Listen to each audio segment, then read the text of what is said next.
Sir ఒక్క సిట్టింగ్‌లోనే అంటే వాళ్ళకి ప్రాబ్లమ్ ఇది అని తెలిసిపోతుందా? అంటే ఎన్ని కోర్సుల్లాగా ఏమైనా ఉంటుందా? చాలా ప్రాబ్లమ్స్కి ఒక సిట్టింగ్లో అయిపోతుందండి. ఓకే. కొన్ని కేసెస్లో మాత్రం మల్టిపుల్ సెషన్స్ తీసుకోవాల్సి ఉంటుంది. ఎవరైనా చాలా టఫ్ సిట్యుయేషన్‌లో మీ దగ్గరికొస్తే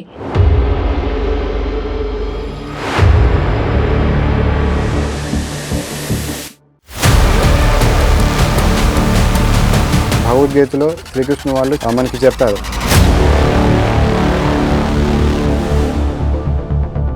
పాస్ట్ లైఫ్ ఉంటుంది, సోల్ ఉంటుంది, కర్మలు ఉంటాయి, గత జన్మలు ఉంటాయి. ఆత్మ అనేది ఎలాంటి ప్రాబ్లమ్‌కైనా మీ దగ్గర సొల్యూషన్ దొరుకుతుందా? సార్ మీరు ఇందాక అన్నారు ఇంకా అవ్వదు, మీరు అడాప్ట్ చేసుకోండి బేబీస్‌ని అని కూడా వస్తాయి మెసేజెస్ అన్నారు.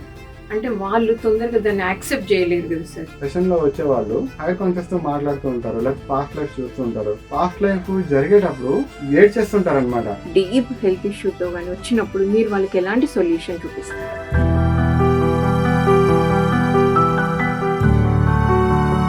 మనిషికి డబ్బు అనేది ఒక ఫిజికల్ థింగ్, అది మనమే క్రియేట్ చేసుకుంటాం.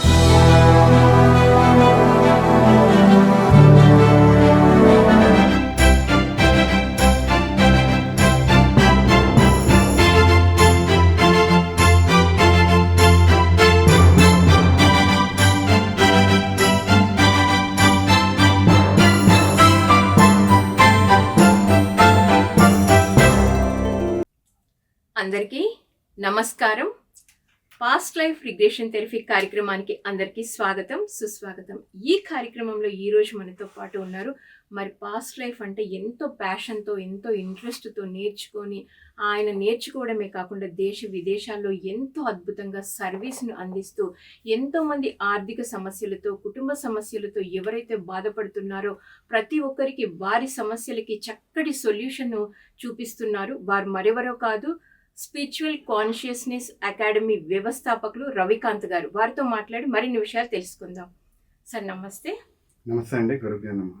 సార్ గత ఎపిసోడ్లో మీరు ఎన్నో అద్భుతమైన విషయాలు తెలియజేశారు సార్. ఎంతో చక్కగా ఉంది ఎపిసోడ్ కూడా. సార్ మరి ఇప్పుడు నిజంగా చాలామంది ఎదుర్కొంటున్న సమస్యలు ఏంటి అంటే ఫైనాన్షియల్ ప్రాబ్లం ఒకటి, హెల్త్ ఇష్యూస్ ఒకటి. సో మీ దగ్గరికి ఫైనాన్షియల్ ప్రాబ్లంతో కానీ డీప్ హెల్త్ ఇష్యూతో కానీ వచ్చినప్పుడు మీరు వాళ్ళకి ఎలాంటి సొల్యూషన్ చూపిస్తారు? జనరల్గా ఫైనాన్షియల్ ప్రాబ్లం అనేది డైరెక్ట్ ఇంపాక్టెడ్ ప్రాబ్లం కాదండి. ఇప్పుడు మనకి కర్మలు, మనుషులకి కర్మలు ఉంటాయి కదండి. ఓకే, మనిషికి డబ్బు అనేది ఒక ఫిజికల్ థింగ్, అది మనమే క్రియేట్ చేసుకున్నాం. ఓకే, డబ్బుతోని కర్మ ఉండే కేసెస్ చాలా తక్కువ ఉంటాయి. అంటే ఏంటి, గత జన్మలో డబ్బును పట్టించుకోకుండా ఉండడం, లేకపోతే అనవసరం వాళ్ళకి, లేకపోతే అవసరం ఉన్న వాళ్ళకి విచ్చలవిడిగా దానాలు చేయడం, అలాంటివన్నీ డబ్బుతో ఉండే కర్మలు చాలా తక్కువ ఉంటాయి. జనరల్గా ఎలా ఉంటుందంటే, ఒక ఎగ్జాంపుల్ చెప్తాను మీకు. ఒక ఆయన బిజినెస్ డెవలప్ అవ్వట్లేదు, ఫైనాన్షియల్గా చాలా స్ట్రగుల్ అవుతున్నాను అని చెప్పి ఆయన మా దగ్గరికి సెషన్ కోసం వచ్చారు. ఓకే, ఆయన తీసుకుంది డైరెక్ట్ సెషన్ కాదు, సర్గేట్ సెషన్ అనమాట. అంటే ఏంటి, ఆయన సెషన్లోకి వెళ్ళరు, ఆయన బదులు వేరే పర్సన్ సెషన్లోకి వెళ్ళి హైయర్ కాన్షియస్ యాక్టివేట్ అవుతారు. హైయర్ కాన్షియస్తో నేను మాట్లాడచ్చు, ఆయన కూడా మాట్లాడచ్చు అనమాట. సో అలా ఆయన క్వశ్చన్స్ అన్ని అడుగుతున్నారు. నాకు ఫైనాన్షియల్ ప్రాబ్లం, నా బిజినెస్ డెవలప్ అవ్వట్లేదు. ఆయన ఒక లాయర్గా ఉన్నారనమాట. డెవలప్ అవ్వట్లేదు ఏంటి అంటే, హైయర్ కాన్షియస్ మళ్ళీ ఆయనతో మాట్లాడుతూ, మేము చాలాసార్లు మెసేజ్ ఇచ్చాం, ఆ మెసేజ్ మీకు అర్థం అవ్వలేదు, అందుకే మీకు ఫైనాన్షియల్ ప్రాబ్లమ్స్ వచ్చాయి.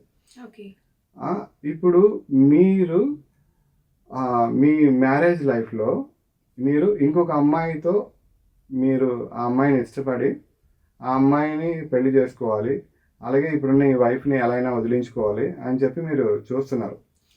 ఓకే, అంటే ఆయన రాసిన క్వశ్చన్స్లో అది కూడా ఉందన్నమాట. ఇప్పుడు ఉన్న వైఫ్తోనే అంత దీనిగా లేను, నాకు వేరే అమ్మాయి నచ్చుతుంది, ఆ అమ్మాయిని పెళ్లి చేసుకోవచ్చు, ఆ రకంగా రూట్లు వేయండి, అవన్నీ ఆయన క్వశ్చన్స్లో ఉన్నాయన్నమాట. సో హైయర్ కాన్షియస్ వచ్చి ఏం చెప్పారంటే, యాక్చువల్గా అది కరెక్ట్ కాదు, మీకు మీ ఆవిడే లైఫ్ పార్ట్నర్. అందుకని మీకు చాలాసార్లు ఏం జరిగిందంటే, మీ లైఫ్లో కావాలంటే చెక్ చేసుకోండి, మీరు హ్యాపీగా ఉండేటప్పుడు, మీ వైఫ్ మీతో హ్యాపీగా ఉండేటప్పుడు, ఆమె మీకు ఎదురు వచ్చేటప్పుడు మీకు ఆ రోజు బ్రహ్మాండంగా బిజినెస్ జరగడం, లేకపోతే ఏదైనా ఒక మంచి క్లయింట్స్ రావడం, అలాంటివన్నీ జరుగుతున్నాయి. ఎప్పుడైతే మీకు మీ ఆవిడకి గొడవలు అవుతున్నాయి, మీకు ఫ్యామిలీలో ఒక డిస్టర్బెన్స్ క్రియేట్ అవుతుంది. ఎందుకు క్రియేట్ అవుతుందంటే, మీరు ఈ అమ్మాయిని ఇక్కడ ఇష్టపడడం వల్ల. ఓకే, అలా అలా క్రియేట్ చేసుకుంటే మీకు ఆ బిజినెస్ కూడా డెవలప్ అవ్వట్లేదు. సో ఇది మీకు అర్థం అవుతుంది, అర్థం చేసుకుంటారని చెప్పి మీకు ఫైనాన్షియల్ ప్రాబ్లమ్స్ మేము క్రియేట్ చేస్తున్నాం. ఓకే. ఓకే, సో మీరు అటు సైడ్ వెళ్ళే పాత్ అనేది కరెక్ట్ కాదు. ఆ అమ్మాయికి వేరే లైఫ్ పార్ట్నర్ ఉన్నారు, ఆ అమ్మాయి వేరే, ఆమె జర్నీ అంతా కంప్లీట్గా డిఫరెంట్. సో ఎప్పటికైనా మీరు మీ వైఫ్ని కరెక్ట్గా చూసుకోండి. ఆవిడ వైఫ్గా చేయాల్సిన బాధ్యతలు చక్కగా నెరవేర్తిస్తున్నారు. ఓకే, మీకు పిల్లలు ఉన్నారు, వాళ్ళకి భవిష్యత్తు ఉంది. మీరేదో ఇప్పుడు ఆ అమ్మాయితో ఇష్టపడ్డాను, లవ్ చేశాను అని చెప్పి వెళ్ళిపోతే మీ పిల్లల పరిస్థితి ఏంటి, వాళ్ళ భవిష్యత్తు ఏంటి? సో ఇవన్నీ డిపెండ్ అయి ఉన్నాయి కాబట్టి సో ఇది మీకు కరెక్ట్గా వే కాదు, ఇది కరెక్ట్ వే. సో మీరు ఇది అర్థం చేసుకుంటారని ఇంకా చాలా డీటెయిల్గా తనకు ఒక పాస్ట్ లైఫ్ చూపించి ఎందుకు వచ్చింది, ఇప్పుడు ఈ ఈ అమ్మాయి ఎవరు, ఈ అమ్మాయితో రావాల్సిన అవసరం ఏంటి, ఎక్కడితో కట్ చేసేది, అవన్నీ చూపించారనమాట పాస్ట్ లైఫ్లో. చూపించి గైడ్ చేస్తే ఆయన కూడా అర్థం చేసుకున్నారు. చాలా థ్యాంక్స్ అండి అని చెప్పి. సో ఇక్కడ మీరు కనుక దీన్ని పట్టించుకోకుండా ఆ అమ్మాయితో వెళ్తూ ఉంటే ఆ అమ్మాయితో మీ లైఫ్ ఎటు హ్యాపీగా ఉండదు, ఇంకా ప్రాబ్లమ్స్ క్రియేట్ అవుతాయి, అలాగే ఫైనాన్షియల్గా మీరు ఇంకా ఇంకా డౌన్ అయిపోతుంటారు. సో మీరు ఇటు సైడ్ మీ వైఫ్తోనే మీరు హ్యాపీగా ఉండండి, మీ బిజినెస్ డెవలప్మెంట్ అవుతుంది, ఫైనాన్షియల్గా మీరు డెవలప్ అవుతారు, అదే రకంగా మీ ఫ్యామిలీ లైఫ్ కూడా చాలా హ్యాపీగా ఉంటుందని కరెక్ట్గా గైడ్ చేయడం జరిగిందనమాట. సో ఇలాంటి ఫైనాన్షియల్ వే అనేది వేరే ఒక ప్రాబ్లమ్ని అడ్రస్ చేస్తూ వీళ్ళకి ఈ ప్రాబ్లం కూడా ఇస్తూ ఉంటారన్నమాట. సార్ ఇందాక మీరు చెప్పారు ఫైనాన్షియల్ ప్రాబ్లమ్స్ అయినాయి, వాటితో పాటు ఇంకా అసలు ఎలాంటి ప్రాబ్లంకైనా మీ దగ్గర సొల్యూషన్ దొరుకుతుందా? ఒక ఎగ్జాంపుల్. ఎలాంటి ప్రాబ్లంకైనా సొల్యూషన్ దొరుకుతుందా అనేది కాదండి, సెషన్కి ఒక పర్పస్ ఉంటుంది. ఓకే ఓకే, అందరూ ఏంటంటే నాకు సొల్యూషన్ కావాలి, నాకున్న ప్రాబ్లం సాల్వ్ అయిపోవాలని వస్తారు. కానీ వాళ్ళు నేర్చుకోవాల్సింది కరెక్ట్గా నేర్చుకుంటున్నారా? ఇందాక చెప్పిన ఎగ్జాంపుల్లో వాళ్ళు కరెక్ట్ పాత్రలో ఉన్నారా? అంటే నాకు ఇది కావాలి అని రావడం అయితే అలాగే వస్తారు, అది మానవ సహజం. కానీ వాళ్ళకి ఏమి కరెక్ట్, వాళ్ళకి ఏమి నేర్చుకోవాలి, వాళ్ళ బ్లూ ప్రింట్లో ఏముంది అనేది కొన్ని తెలుసుకోవడం కోసం సెషన్స్లోకి రావాల్సిన అవసరం ఉంటుందండి. ఇందాక చెప్పిన ఎగ్జాంపుల్ కూడా ఇంచుమించు అలాంటిది. సార్ మీరు ఇందాక చెప్పారు కదా ఫైనాన్షియల్ ప్రాబ్లం క్రియేట్ చేసాము, మీరు కరెక్ట్గా మిమ్మల్ని పాత్రలోకి తీసుకెళ్ళడానికి అన్నారు కదా. ఈ సెషన్ అంతా అయిపోయిన తర్వాత మీరు వాళ్ళకి కన్వే చేస్తారు కదా, ఇప్పుడు వాళ్ళు కన్విన్స్ అవుతారా? యాక్చువల్గా ఇక్కడ చాలా ఇంపార్టెంట్ అండి. ఇక్కడ ఎలా ఉంటుందంటే సెషను ఒకటే పాయింట్ని చెప్పే పర్సన్ బట్టి, రిసీవ్ చేసుకునే వాళ్ళని బట్టి మారిపోతుందండి. ఓకే, చిన్న ఎగ్జాంపుల్, మన ఇంట్లో చిన్నపిల్లలు ఉంటారు కదండి, చిన్నపిల్లలకి పేరెంట్స్ నువ్వు చాక్లెట్ తినొద్దమ్మా, పళ్ళు పాడైపోతాయి, అది చేయొద్దు ఇది చేయొద్దు అని ఎంత చెప్పినా సరే వింటారా? మాట వినరు. అదే ఒకసారి వాళ్ళ టీచర్కి ఫోన్ చేసి మా పాప చాక్లెట్స్ చాలా ఎక్కువ తింటుందండి, మీరు అసలు చెప్పండి అంటే టీచర్ ఏం లేదు, స్వీటీ నువ్వు చాక్లెట్స్ తినకూడదు, పళ్ళు పాడైపోతాయి, it's not good for health అని ఒక మాట చెప్తే, తర్వాత రోజు మనం లేకపోతే ఇంట్లో వాళ్ళు ఎవరైనా వచ్చిన గెస్ట్లు చాక్లెట్ ఇస్తే నో చాక్లెట్స్ తినకూడదు, మా టీచర్ చెప్పారు పళ్ళు పాడైపోతాయంట అనేది మనం చూస్తూ ఉంటాం. మా ఇంట్లో కూడా ఇలా జరుగుతూ ఉంటాయి అన్నమాట. సో మేము కూడా మా పిల్లలకి అని చెప్పాలంటే మేము డైరెక్ట్గా చెప్పాం, వాళ్ళ టీచర్ కాల్ చేసి ఇలా చేస్తుందండి మా పాప, దాన్ని చేయనంటే వాళ్ళు చెప్తే సరిపోతుంది. అంటే ఒక అథారిటేటివ్ పర్సన్స్ ఉంటారండి. ఓకే, ప్రతి ఒక్క లైఫ్లోని ఇప్పుడు ఫర్ ఎగ్జాంపుల్ ఒక పోలీస్, ఇది అథారిటేటివ్ పర్సన్. ఎవరు మాట విన్నా వినకపోయినా ఒక పోలీస్ వచ్చి గట్టిగా చెప్తే అవతల వాళ్ళ పర్సన్స్ వింటారు. లేకపోతే ఒక డాక్టర్, మనం ఎన్నిసార్లు మీరు ఆరోగ్యం జాగ్రత్తగా చూసుకోవాలి, మన పేరెంట్స్కో అక్క చెల్లెలకి వాళ్ళకి వీళ్ళకి నువ్వు కొంచెం లావు ఎక్కిపోతున్నావు, సన్నబడాలి, ఎన్ని చెప్పినా వినండి. డాక్టర్ దగ్గరికి వెళ్తే డాక్టర్ కొంచెం అమ్మ నీకు చాలా సీరియస్ అయిపోయింది, ఇంకా నువ్వు కంటిన్యూ చేస్తావంటే చాలా పెద్ద ప్రాబ్లమ్స్ వస్తాయి, చాలా డేంజరు. వాళ్ళు మనం చెప్పినంత ఎక్స్ప్లెనేషన్ కూడా ఎవరు, చాలా సింపుల్గా 2-3 వాక్యాల్లో చెప్పేసి నువ్వు రేపటి నుంచి ఎక్సర్సైజ్ చేసుకోమ్మా అంటే ఓకేనండి తప్పకుండా చేస్తానని వాళ్ళంతటి వాళ్ళే చేస్తారు కదండి. అంటే లాయర్స్ కానీ లేకపోతే టీచర్స్ కానీ వీళ్ళందరూ అథారిటేటివ్ పర్సన్స్ ఉంటారు కదా. అలాగే హైయర్ కాన్షియస్కి ఎనర్జీ ఉంటుందండి. ఓకే, మనకి సినిమాలో చూపించినట్టుగా ఒక బేస్ వాయిస్లోని డిటిఎస్లోని వాళ్ళు ఏం చెప్పరు, కానీ మామూలుగా మనం మాట్లాడతారు, కానీ ఆ చెప్పే ఒక్క పాయింట్ కూడా డైరెక్ట్గా వాళ్ళ గుండెల్లో గుచ్చుకుంటుంది అనమాట. వాళ్ళకి ఎక్కడ రియలైజ్ అవ్వాలో ఆ రియలైజేషన్ వస్తూ ఉంటుంది. మేము సెషన్స్లో చూస్తూ ఉంటాం కదా, జనరల్గా సెషన్లో వచ్చేవాళ్ళు హైయర్ కాన్షియస్తో మాట్లాడుతూ ఉంటారు, లేకపోతే పాస్ట్ లైఫ్ చూస్తూ ఉంటారు. పాస్ట్ లైఫ్ జరిగేటప్పుడు ఇక్కడ వచ్చిన పర్సన్ ఏడ్ చేస్తుంటారనమాట. అక్కడ మనకి కనిపించేటప్పుడు అంత ఆడవలసినంత సీను అక్కడ ఎస్టాబ్లిష్ అయ్యి ఉండదు, కానీ వీళ్ళు ఆల్రెడీ కనెక్ట్ అయిపోయి ఉంటారు. ఎందుకంటే ఇది వాళ్ళకి సంబంధించిన పాస్ట్ లైఫ్, వాళ్ళ సోల్కి తెలుస్తుంది, వాళ్ళకి సబ్ కాన్షియస్ లెవెల్లో తెలుస్తుంది అది నేనే, ఓకే అది నాకు సంబంధించిందనే అని చెప్పి ఆ కనెక్షన్లోకి వెళ్ళి వాళ్ళకి ఆ అండర్స్టాండింగ్ లెవెల్ అనేది వచ్చేస్తూ ఉంటుంది అనమాట. ఓకే, అలాగే అక్కడ హైయర్ కాన్షియస్ వచ్చి అంత అథారిటేటివ్గా మాట్లాడుతూ చెప్పే ఒక్క ఇదైనా సరే ఎనర్జీ లెవెల్లో తెలియకుండా వాళ్ళు ఆ ఇంపాక్ట్ అనేది క్రియేట్ చేస్తుంది అనమాట. ఇది మేము చాలా సెషన్స్లో ఎక్స్పీరియన్స్ చేసామండి. వాళ్ళు చాలా వరకు బిలీవ్ చేస్తారు, చాలా వరకు నమ్ముతారు. సార్ ఒక్క సిట్టింగ్లోనే అంటే వాళ్ళకి ప్రాబ్లం ఇది అని తెలిసిపోతుందా? అంటే వాళ్ళు అంత తొందరగా కనెక్ట్ అవుతారా? లేకపోతే ఎన్ని కోర్సులు లాగా ఏమైనా ఉంటుందా? జనరల్గా ఏంటంటే చాలా ప్రాబ్లమ్స్కి ఒక సిట్టింగ్లో అయిపోతుందండి. ఓకే. ఓకే, కొన్ని కేసెస్లో మాత్రం మల్టిపుల్ సెషన్స్ తీసుకోవాల్సి ఉంటుంది. అది కాంప్లెక్సిటీ బట్టి ఎందుకు ఇన్ని సెషన్స్ తీసుకోవాలని కూడా చెప్తూ ఉంటారు. కొన్నిసార్లు ఏంటంటే వాళ్ళు నేర్చుకోవాల్సింది కూడా కొన్ని ఉంటాయండి. ఇప్పుడు ఫర్ ఎగ్జాంపుల్ సేమ్ ప్రాబ్లంతో ఒక పర్సన్ వచ్చారు, సేమ్ ప్రాబ్లంతో ఇంకో పర్సన్ వచ్చారు. వీళ్ళకి ఒక్క సెషన్లో అయిపోతుంది, వీళ్ళకి మల్టిపుల్ సెషన్స్ పడతాయి. ఓకే, లేకపోతే వీళ్ళకి ఆ ప్రాబ్లం సాల్వ్ అవ్వదు, మీరు వేరే రకం ఆల్టర్నేటివ్ చూసుకోండి అని కూడా చెప్తూ ఉంటారు. ఫర్ ఎగ్జాంపుల్ ఒక ఆవిడ వచ్చారు, ఆవిడ ఏంటంటే తను ప్రెగ్నెన్సీస్ కోసం ప్లాన్ చేస్తూ ఆవిడకి కంటిన్యూస్గా 4 ప్రెగ్నెన్సీస్ క్యాన్సిల్ అయ్యాయండి. 2 ప్రెగ్నెన్సీస్ 7th మంత్లో క్యాన్సిల్ అయ్యాయి, 2 ప్రెగ్నెన్సీస్ ఏంటంటే వచ్చి చాలా ఎర్లీగా 1-2 మంత్స్లోనే అది క్యాన్సిల్ అయిందనమాట. అయితే హైయర్ కాన్షియస్ దగ్గరికి వచ్చేటప్పుడు ఆవిడ రావడం కూడా ఏంటంటే ఐయుఐ ఇలాంటి మెథడ్స్ ఉన్నాయి కదండి, దాని ద్వారా నేను ట్రై చేస్తున్నా అండి, దానికంతా సపోర్టివ్గా ఉండేలాగా నేను చేయనంటే హైయర్ కాన్షియస్ చాలా క్లియర్గా ఏం చెప్పారంటే మీరు అంతవరకు వెళ్ళాల్సిన అవసరం లేదు, మీకు న్యాచురల్గానే కన్సీవ్ అయ్యే ఛాన్సెస్ ఉన్నాయి. కాకపోతే మీరు చేయాల్సింది ఏంటి, మీ ఫుడ్ హ్యాబిట్స్ మార్చుకోవాలి, మీ డైట్స్ మార్చుకోవాలి.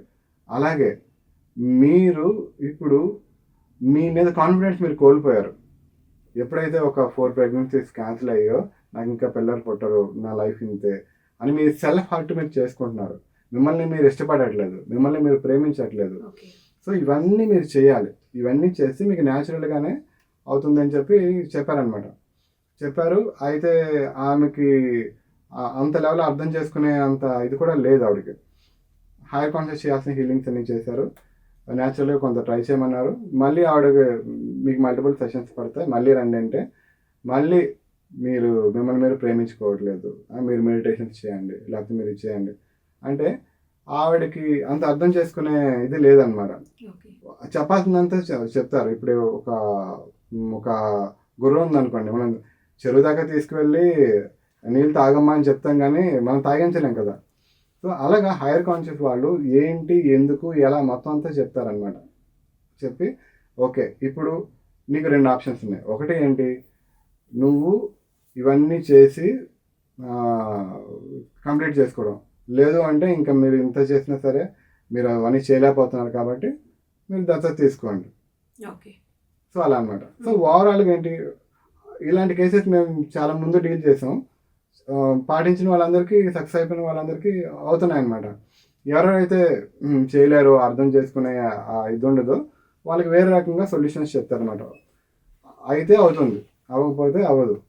అలా ఏంటంటే మనం ఈ లైఫ్లో వచ్చింది చాలా నేర్చుకోవడానికి వచ్చాం కదండి. సోల్లో దీంట్లో ఎప్పుడు అందరూ నా చుట్టుపక్కల అందరూ మారిపోవాలి కానీ నేను మారను అనే దీంతోనే చాలామంది ఉంటారు. మా ఆయన మంచిగా అయిపోవాలి, మా అత్త మంచిగా అయిపోవాలి కానీ నేను మారను, వాళ్ళే మంచిగా అయిపోయి నన్ను బాగా చూసుకోవాలి అంటే వీళ్ళు చేసినవన్నీ గుర్తుండవు కదండి. సో ఏంటంటే ఆ అండర్స్టాండింగ్ ఇవ్వాలి, ఆ రకంగా అండర్స్టాండింగ్ ఇస్తారు చాలా వరకు, కానీ కొంతమంది అలాంటి వాళ్ళు కూడా ఉంటారనమాట. సార్ మీరు ఇందాక అన్నారు ఇంకా అవ్వదు, మీరు అడాప్ట్ చేసుకోండి బేబీస్ అని కూడా వస్తాయి మెసేజెస్ అన్నారు. అంటే వాళ్ళు తొందరగా దాన్ని యాక్సెప్ట్ చేయలేరు కదా సార్, అప్పుడు మీరు ఎలా వాళ్ళకి ఎలా మేము ఇవ్వాల్సిన కౌన్సిలింగ్ ఇస్తారనమాట. ఓకే, ఎందుకంటే ఒక్క సెషన్లో వచ్చిన వాళ్ళతో కొంత ఇంటరాక్షన్ ఉంటుంది, మల్టిపుల్ సెషన్స్లో వచ్చిన వాళ్ళకి ఇంకా మేము ఎక్కువ మాట్లాడుతూ ఉంటాం. వాళ్ళు మిగిలిన కేసెస్ అని ఎలా జరుగుతున్నాయి అవన్నీ చెప్తూ ఉంటాం. అలా ఆ ఇంటరాక్షన్లో వాళ్ళు మాతోని కొన్నిసార్లు ½ అవర్ మాట్లాడతారు, 1 అవర్ మాట్లాడతారు. ఇలా రెగ్యులర్గా మేము టచ్లో ఉండేటప్పుడు వాళ్ళతో ఒక ఇంటరాక్షన్ అనేది వస్తుంది, మేము ఆ కౌన్సిలింగ్ అది ఇస్తాం అనమాట. హైయర్ కాన్షియస్తో సెషన్లో ఉండినంత వరకు ఏం చెప్దాం అనుకుంటున్నారు ఏంటి అనేది మాకు అర్థమవుతుంది కదా, మేము ఈ సెషన్స్ చేసేటప్పుడు ఏంటి అనేది. సో మేము ఆ కౌన్సిలింగ్ కూడా మేము ఇస్తూ ఉంటాం అనమాట. సార్ మీ దగ్గర ఇంకా ఏమేమి ఉంటాయి సార్? ఇలా ఇప్పుడు మీరు అడ్వాన్స్డ్ కోర్స్ ఉంది అని చెప్పారు, పాస్ట్ లైఫ్ రిగ్రెషన్ ఉంది అని, ఇంకేమేమి ఉన్నాయి మీ కమ్యూనిటీలో? జనరల్గా ఏంటంటే ఈ సెషన్స్లో కూడా multiple different varieties of sessions చేస్తూ ఉంటాం. ఓకే.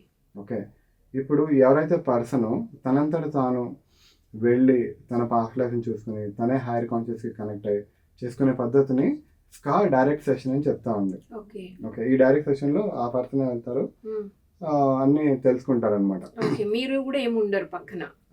మేమే గైడ్ చేస్తాం. ఓకే, కానీ వాళ్ళు ట్రావెల్ చేస్తూ ఉంటారు. అవును. ఓకే. మేము ఎప్పుడైతే ఒక గైడెడ్ మెడిటేషన్ పద్ధతిలో వాళ్ళకి బ్రీతింగ్ టెక్నిక్స్, శ్వాస మీద ధ్యాస అవన్నీ చెప్పి మల్టిపుల్ టెక్నిక్స్ ద్వారా వాళ్ళకి చాలా డీపర్ లెవెల్ ఆఫ్ ట్రాన్స్లోకి తీసుకువెళ్తాం అనమాట. అలా తీసుకువెళ్ళి వాళ్ళు పాస్ట్ లైఫ్ని కనెక్ట్ అయ్యేలా చేస్తాం. మేము గైడ్ చేస్తూ ఉంటాం, నెక్స్ట్ ఏం కనిపిస్తుంది ఏంటి అంతా రికార్డింగ్ చేస్తూ ఉంటాం అనమాట. సెషన్ అంతా అయిపోయిన తర్వాత వాళ్ళు రికార్డింగ్ చూసుకోవచ్చు. ఎందుకంటే సెషన్ అనేది అందరికీ గుర్తుండదండి. మనకి కళలు ఎలా అయితే కొన్ని కళలు మనకు గుర్తుండవు కంప్లీట్గా, కొన్ని కళలు కొంచెమే గుర్తుంటాయి, అలా జరుగుతుంటుంది కదా. అలాగే సెషన్ కూడా గుర్తుండొచ్చు, గుర్తుండకపోవచ్చు. సో అందుకని మేము సెషన్ అంతా రికార్డ్ చేస్తాం. మేము ఆ పర్సన్కి గైడ్ చేసి హైయర్ కాన్షియస్కి తీసుకెళ్ళి ఆయన రాసుకున్న క్వశ్చన్స్నే ఆయన హైయర్ కాన్షియస్కి అడిగితే ఆయనే సెషన్లోకి వెళ్ళి చెప్తారనమాట ఆన్సర్స్. చాలా వండర్ఫుల్గా అనిపిస్తుంది ఆయన బయటకు వచ్చిన తర్వాత అదంతా విని చూసుకుంటే. ఎందుకంటే రాసుకునేటప్పుడు ఆయనకి ప్రశ్నకి సమాధానం తెలియదు, ప్రాబ్లం ఉందనే కదా మన దగ్గరికి వచ్చారు. ఆయనే సెషన్లోకి వెళ్ళి దీనికి సమాధానం ఇది, దీనికి సొల్యూషన్ ఇది, దీనికి రెమెడీ ఇది అని చెప్పేసి చాలా విచిత్రంగా అనిపిస్తుంది వాళ్ళకి అనమాట. సో అలా చేసిన పద్ధతిని డైరెక్ట్ సెషన్ అంటాం, స్కా డైరెక్ట్ సెషన్.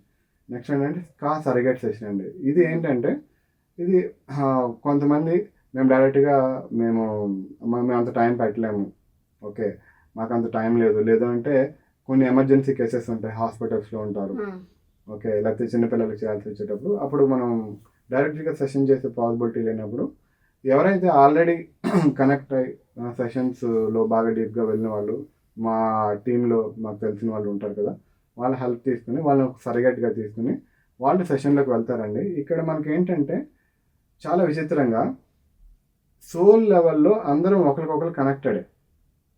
ఓకే, సో ఆ పర్సన్ వెళ్ళి ఈ పర్సన్ తాలూకా హైయర్ కాన్షియస్ని యాక్సెస్ చేసి ఈయన సబ్ కాన్షియస్ మెమరీస్లో ఉన్న వాటిని కనెక్ట్ అయ్యి ఆ పాస్ట్ లైఫ్ని అంతటిని ఎక్స్ప్లెయిన్ చేస్తారు, హైయర్ కాన్షియస్కి కనెక్ట్ అవుతారు. కనెక్ట్ అయ్యి అంటే పర్సన్ మాత్రం డైరెక్ట్గా ఉండరు, కానీ మిగిలిన ప్రాసెస్ అంతా సేమ్గానే జరుగుతుంది అనమాట. ఆ రకంగా ఇన్ఫర్మేషన్ తెలుసుకొని చేసుకోవచ్చు. ఇది స్కా సరగేట్ సెషన్ అండి. నెక్స్ట్ ఏంటంటే స్కా గ్రూప్ సెషన్స్ అని ఉంటాయి, అలాగే స్కా మల్టీ సెషన్ ఉంటుంది. గ్రూప్ సెషన్ ఏంటంటే జనరల్గా ఒక అవేర్నెస్ కోసం, ఒక క్వశ్చన్ అండ్ ఆన్సర్స్ కోసం ఒక పర్సన్ వెళ్ళి, ఇది ఓన్లీ క్వశ్చన్ అండ్ ఆన్సర్స్ ఉంటాయండి. జనరల్గా మేము ఒక అవేర్నెస్ ఎప్పుడైనా క్రియేట్ చేసేటప్పుడు ఎక్కువ మందిని ఒకటేసారి ఒక 20 మంది 30 మంది లేకపోతే జూమ్ సెషన్స్లో వచ్చి వాళ్ళు ఒక టాపిక్ మీద హైయర్ కాన్షియస్ మనం క్వశ్చన్స్ అడగవచ్చు. హైయర్ కాన్షియస్ ఆ టాపిక్ మీద మనకి ఒక క్లారిటీ ఇచ్చి ఒక అవేర్నెస్ ప్రోగ్రామ్లో చేస్తూ ఉంటాం. ఓకే, అలాగే మల్టీ సెషన్ అని ఉంటుందండి. ఈ మల్టీ సెషన్ దేని గురించి అంటే ఒక్కొక్కసారి మనకి నేచురల్ కెలామిటీస్ జరుగుతూ ఉంటాయి. రీసెంట్గా మొన్న విజయవాడలో వరదలు వచ్చాయండి కదండి. అలాగే ఏమైనా సరే భూకంపాలు జరిగినప్పుడు, ఎక్కువ వర్షాలు పడినప్పుడు, ఏదైనా ఒక ప్రాంతంలో చాలా ఎక్కువ మంది సఫర్ అయ్యేటప్పుడు, లేకపోతే కరోనా ఇవన్నీ జరిగాయి కదండి. సో ఆ టైంలో మేము మల్టీ సెషన్స్ చేస్తాం అన్నమాట. అంటే ఒకటేసారి ఒక పర్సన్ని హైయర్ కాన్షియస్ని యాక్టివేట్ చేయకుండా ఒక 5 మెంబర్స్ని లేకపోతే ఒక 10 మెంబర్స్ని అందరినీ ఒకటేసారి ట్రాన్స్ లెవెల్లోకి తీసుకువెళ్ళి చాలా deeper state of higher conscious లెవెల్కి అందరినీ తీసుకెళ్ళి సో అందరి ఎనర్జీని యాక్టివేట్ చేసి అక్కడ జరిగే ఆ ప్రాబ్లంకి పాజిటివ్ ఎనర్జీని పంపించడం అనమాట. పంపించడం ద్వారా వాళ్ళందరికీ హెల్ప్ జరిగేలాగా కుదిరేలాగా అక్కడ చేయాల్సిందంతా వాళ్ళు చేస్తారనమాట. అలాంటప్పుడు అవి చేస్తూ ఉంటాం అనమాట. ఇప్పటి వరకు మేము ఈ మల్టీ సెషన్స్ లాస్ట్ ఒక ఈ 11 years ఎక్స్పీరియన్స్లో ఒక 5-6 వరకు చేసి ఉంటామండి.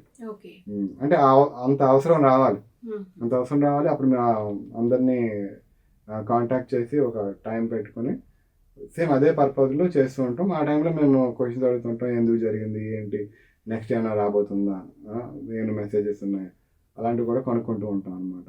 బాగుంది సార్. మరి మీరు దేశ విదేశాల్లో కూడా ఈ సర్వీస్ని అందిస్తున్నారు కదా సార్, అక్కడ రెస్పాన్స్ ఎలా ఉంది, ఇండియాలో రెస్పాన్స్ ఎలా ఉంది? చాలా మంచి ప్రశ్న అండి. యాక్చువల్గా మనకి మనం ఇండియాలో ఉన్నాం కాబట్టి ఇండియాలో హిందూస్కి ఎక్కువగా పాస్ట్ లైఫ్ అంటే ఒక నమ్మకం, పాస్ట్ లైఫ్ అంటే ఒక బిలీఫ్. ఎందుకంటే మనకి భగవద్గీతలో శ్రీకృష్ణ వాళ్ళు చాలా టైం మనకి చెప్పారు, పాస్ట్ లైఫ్స్ ఉంటాయి, సోల్ ఉంటుంది, కర్మలు ఉంటాయి, గత జన్మలు ఉంటాయి.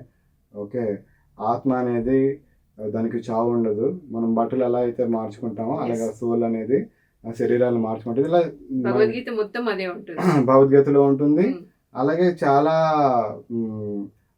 పురాణాల్లో కూడా చాలా మంది ఒక లైఫ్ నుంచి ఇంకో లైఫ్లో, అప్పుడు ఆ లైఫ్లో అలా ఉన్న పర్సన్ ఈ లైఫ్లో ఇలా తీసుకున్నారు అని మనం ఎగ్జాంపుల్స్ కూడా చాలా చూసాం. అవంతా మనకు తెలుసు, మన బిలీఫ్ సిస్టంలో ఉంది. ఓకే, మనం నమ్మడం ఓకే, కానీ ఇది ఫస్ట్ ఇలాంటి అడ్వాన్స్డ్ లెవెల్ అనేది మనకి పాశ్చాత్య దేశాల నుంచే ఇటు వచ్చిందండి.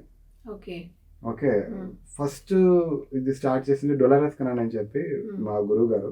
ఆవిడ యూఎస్లో స్టార్ట్ చేసి, ఆవిడ 1960s 70s ఆ టైంలోనే ఆవిడ దీని మీద అడ్వాన్స్ రీసెర్చ్ చేసి, ఆవిడ క్రిస్టియన్ అయ్యండి. ఓకే, చాలా మందికి సెషన్స్ చేస్తే అందరికీ పాస్ట్ లైఫ్స్ వచ్చేవి. మనకి సేమ్ ఎలా జరుగుతుందో వాళ్ళకి కర్మలు ఉంటాయి. ఈ లైఫ్ ఎందుకు తీసుకున్నాం అంటే పాస్ట్ లైఫ్లో అదే చేసాం కాబట్టి ఇది జరిగింది. మళ్ళీ వాళ్ళకి హైయర్ కాన్షియస్ యాక్టివేట్ అయ్యి మళ్ళీ నెక్స్ట్ లైఫ్ ప్లానింగ్ మనం ఇప్పుడు ఏదైతే డిస్కస్ చేసుకుందో అంతా వాళ్ళకి జరుగుతూ వచ్చి, ఆవిడ ఓకే మనకి తెలియని ప్రపంచం ఏదో ఉంది అని చెప్పి ఆవిడ ఈ టెక్నిక్ని చాలామందికి నేర్పించి ఆవిడ బేస్ లెవెల్లో దీన్ని తీసుకొని చేసుకుంటూ వచ్చారు. ఆవిడ దగ్గర నుంచి నేర్చుకుని చాలా దేశాల్లో ఆల్మోస్ట్ ఇప్పుడు చెప్పాలంటే ప్రతి కంట్రీస్లోని ఆవిడ నేర్పించిన టెక్నిక్ని చేస్తున్నారు. మోర్ దెన్ 10,000 ప్రాక్టీషనర్స్ ఆవిడ దగ్గర నుంచి వచ్చిన వాళ్ళు కూడా ఉన్నారనమాట.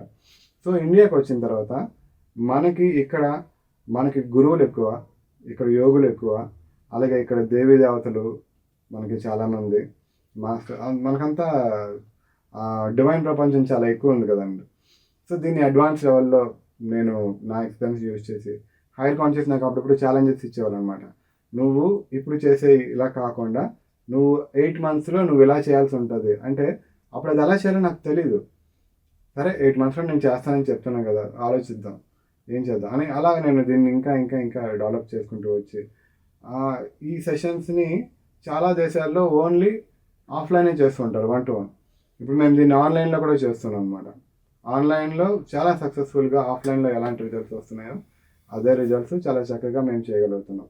ఆన్లైన్లో డైరెక్ట్ సెషన్స్ చేస్తున్నాం, ఆన్లైన్లో సర్టిఫికేట్ సెషన్స్ చేస్తున్నాం, అన్నీ కూడా జూమ్లో కూడా చేస్తున్నాం అన్నమాట. సో ఆన్లైన్లో కూడా చేస్తూ ఉంటారు?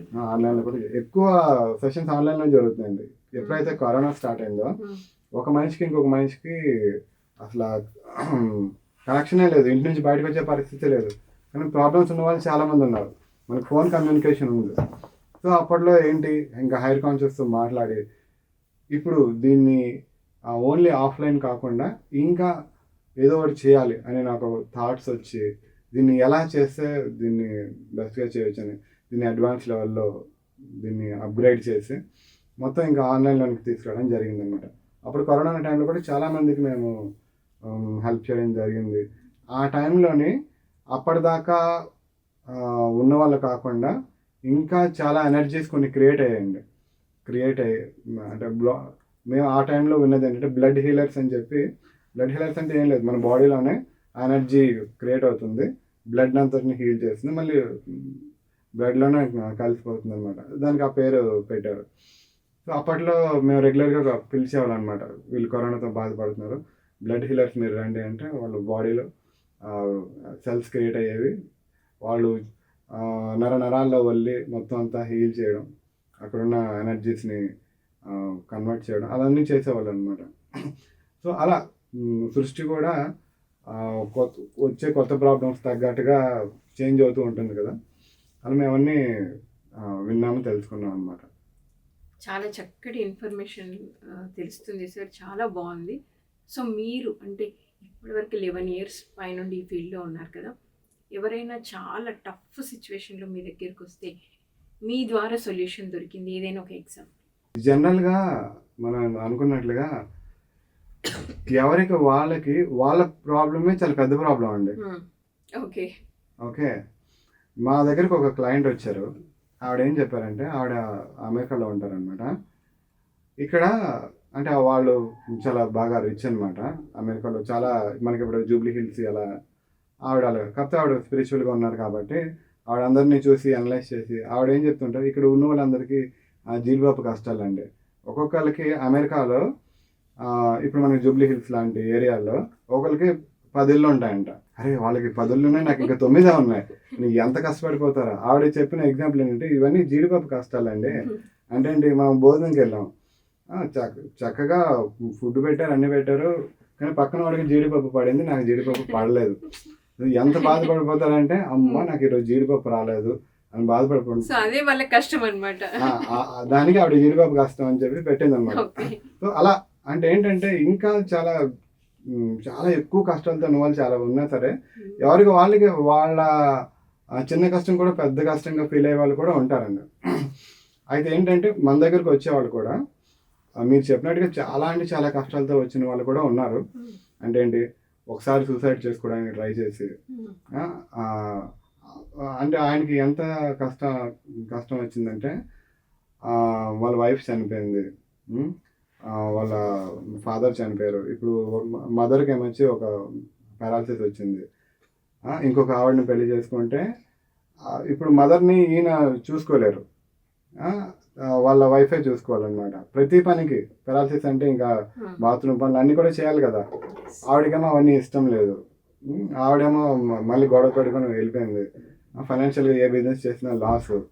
ఆయన ఏం చేశాడంటే, సరే సూసైడ్ చేసుకుందాం అని చెప్పి రకరకాలుగా ప్రయత్నం చేశారనమాట. అన్ని రకాలుగా ప్రయత్నం చేసిన, ఊరేసుకుందాం అనేసి కరెక్ట్గా తాడు పెట్టుకొని చేసుకుందాం అనేటప్పటికి సడన్గా ఎవరో ఒకరు రావడం, వస్తే మళ్ళీ ఆయన ఎవరో వచ్చారని చెప్పి మళ్ళీ ఆయన విరమించుకోవడం, ఇవన్నీ వర్కౌట్ అవ్వట్లేదు. ఫైనల్గా ఏం చేద్దాం, సైనైడ్ కొనుక్కుందాం అని చెప్తే ఆయన దగ్గర పాపం డబ్బులు లేవన్నమాట. ఎక్కడ దొరుకుతుంది, మమ్మల్ని బయట దొరకవు కదా. ఆయన ఏం చేశాడు, ఆయనకున్న కాంట్రాక్ట్లో మొత్తానికి ఎవరినో పట్టుకొని అదొక 3,000 రూపాయలు అవుతుంది అంటే, ఆయన ఎవరో ఒక ఫ్రెండ్కి రిక్వెస్ట్ చేసి డబ్బులు అప్పు తీసుకుని ఆయనకి సారీ చెప్పి, నేను నీకు ఇంక ఇవ్వలేను, నేను ఎటు చనిపోతుందని చెప్పి ఆయన తీసుకొచ్చి కొనుక్కొని ఆయన ఏదో అన్నంలో కలుపుకుని ఆయన పడుకున్నాడు అనమాట. పొద్దున్నే లేచిపోయాడు. ఇచ్చిన వాడు కూడా మోసం చేశాడు అనమాట. ఆయన చనిపోదామన్న అవకాశం లేదు. సో అలా అంటే ఒక ఎగ్జాంపుల్ చెప్తాను. అన్ని రకాల కష్టాలతో ఉన్న వాళ్ళు కూడా ఉంటారండి. వచ్చారు, ఆయనకి అసలు ఇప్పుడు ఎందుకు ఈ కష్టం వచ్చింది ఏంటి, ఇప్పుడు నెక్స్ట్ ఆయన ఏం చేయాలి, సో ఈ ఫేజ్ ఎంతకాలం ఉంటుంది, నువ్వు వచ్చిన పర్పస్ ఏంటి అని మొత్తం అంతా హైయర్ కాన్షియస్ చెప్పి ఆయనకి రియలైజేషన్ కలిగించి మళ్ళీ లైఫ్లో ముందుకెళ్ళేలాగా మళ్ళీ గైడ్ చేశారు. అన్ని రకాల వాళ్ళు వస్తుంటారండి. ఎవరికి వాళ్ళకి వాళ్ళ ప్రాబ్లమ్స్ పెద్దవండి, అదైతే నేను క్లియర్గా చెప్పగలను. So thank you sir. మరి ఎంతో అద్భుతంగా అసలు పాస్ట్ లైఫ్ రిగ్రెషన్ అంటే ఏంటి, దానివల్ల ప్రతి సమస్యకి సొల్యూషన్ దొరుకుతుందా, గురువులు ఎలా మాట్లాడతారు, వాళ్ళతో కనెక్ట్ అవ్వాలంటే మెడిటేషన్ ఎలా ఉపయోగపడుతుంది అనేది ఎంతో అద్భుతంగా తెలియజేశారు. Thank you sir. Thank you so much. Thank you అండి, మీతో మాట్లాడినందుకు నాకు కూడా చాలా హ్యాపీగా ఉంది. Thank you very much. So విన్నారు కదండి, మరి పాస్ట్ లైఫ్ రిగ్రెషన్ చాలామందికి వాళ్ళ గత జన్మలు తెలుసుకోవాలని ఉంటుంది. వాటికి పరిష్కారాలు జన్మలను బట్టి, వాళ్ళకున్న సమస్యలను బట్టి వాటికి పరిష్కారం ఎలా దొరుకుతుందా అని చాలామంది అన్వేషిస్తూ ఉంటారు. మరి సార్ ద్వారా ఈరోజు ఎన్నో కొత్త విషయాలు తెలుసుకున్నాము. ఎలాంటి సమస్యకైనా ముఖ్యంగా పరిష్కారం ఎలా వెతుక్కోవచ్చు అనేది సార్ ఎంతో అద్భుతంగా తెలియజేశారు. మరొక కార్యక్రమంలో మళ్ళీ కలుద్దాం. Thank you so much.